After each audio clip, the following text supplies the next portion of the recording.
10:13, tenemos noticias del mundo, para eso nos acompaña nuestra compañera Marianne Schmidt. ¿Cómo estás? Hola, muy buenos días, muy bien. Vamos a comenzar con Brasil. Nuevamente es noticia por todo lo de la pandemia, pero aquí tiene que ver con tribunales, porque un juez de ese país ha determinado que el presidente Jair Bolsonaro deberá usar obligatoriamente mascarilla en todos los lugares públicos bajo pena de multa para ajustarse a las reglas de lucha contra la pandemia del coronavirus.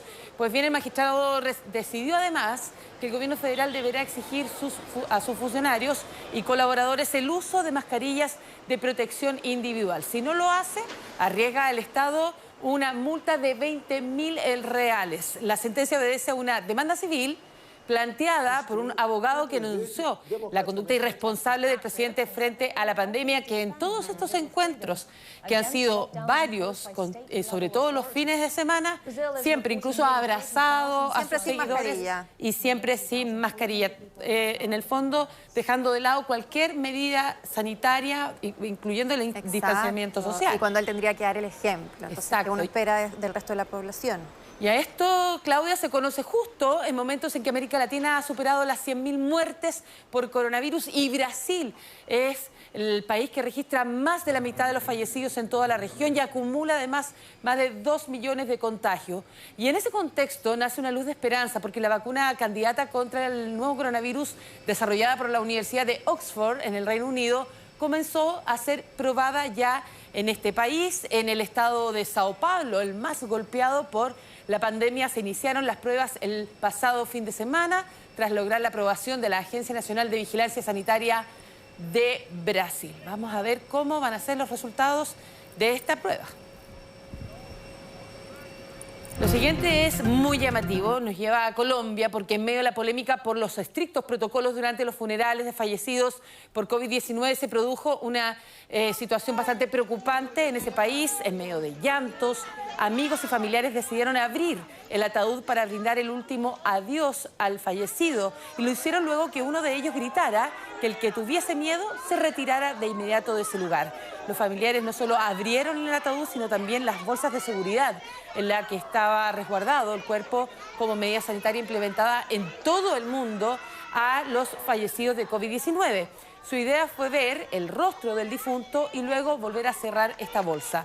Ocurrió donde, en un cementerio del municipio de Malambo, ubicado a pocos minutos de Barranquilla, el segundo departamento de Colombia con más número de contagios y muertes por coronavirus, y solamente ha sido superado por Bogotá. Y esto se produce también justo cuando el presidente de ese país, Iván Duque, ha advertido en las últimas horas a sus ciudadanos que deben prepararse para un Halloween y una Navidad con coronavirus. Por lo tanto, anunció que su gobierno estudia extremar controles a causa de la indisciplina social en algunas ciudades. En ese país, para que usted se haga una idea, ya han fallecido 2.400 personas por esta pandemia. Básicamente es una manera de decirle, si no se cuidan ahora, hasta en Navidad vamos a estar pasando por esto. O sea, que esa es la idea. Básicamente acatar las medidas ahora para que esto no se siga prolongando en el tiempo. Y ha pasado como en otros países, indisciplina social, lo que ha pasado con Chile también. Bueno, también, ¿cuáles son las novedades de este terremoto que nos vimos sacudidos en el día de ayer? Bueno, a 6 se elevó la cifra de muertos en este sismo de 7,5 grados en la escala de Richter, que estremeció a todo México. Las víctimas fatales corresponden a una mujer y 5 hombres, todos ellos del estado de Oaxaca, donde fue el epicentro. Según el informe más reciente de Protección Civil, este movimiento telúrico dejó también varios heridos en la zona del epicentro y también en Ciudad de México, la capital. De hecho, ahí se activó de inmediato, un minuto antes, la alerta sísmica con la que ellos cuentan, lo cual permitió el rápido desalojo de miles de personas de sus casas y de los edificios, y todo esto en plena pandemia.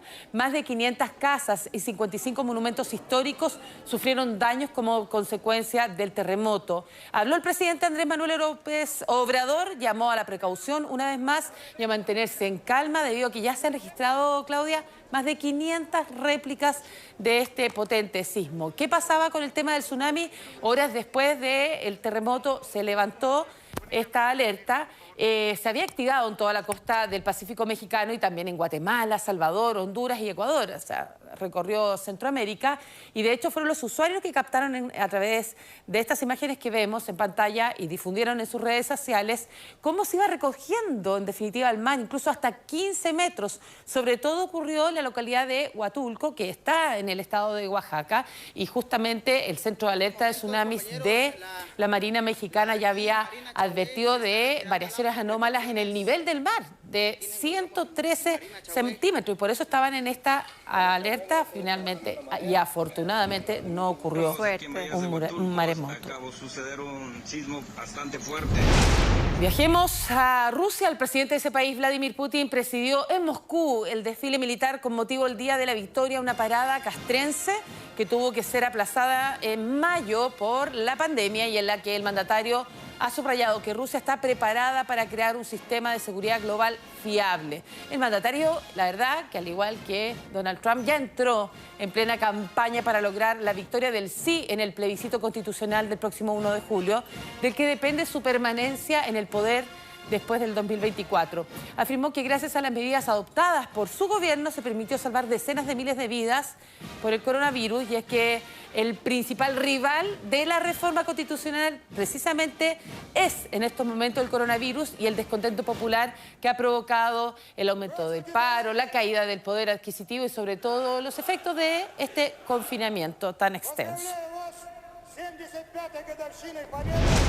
Y en momentos en que había crecido la presión en la península coreana, Kim Jong-un decidió finalmente suspender los planes de acción militar contra Corea del Sur. Una noticia muy esperada, pero también imprevista. Así lo informó la prensa oficial de Corea del Norte. El régimen había intensificado los ataques verbales contra sus vecinos, criticando especialmente el hecho de que los disidentes norcoreanos que viven en Corea del Sur lanzan folletos en estos días de propaganda hacia el norte usando globos transportados por el viento. Después de romper los canales de comunicación oficiales, Norcorea, tú recordarás, dinamitó la semana pasada la oficina de enlace que se abrió en septiembre del 2018 justo en la zona norte desmilitarizada. Sin embargo, Kim presidió ahora una reunión en la Comisión Militar Central que suspendió en definitiva los planes de acción militar contra los surcoreanos.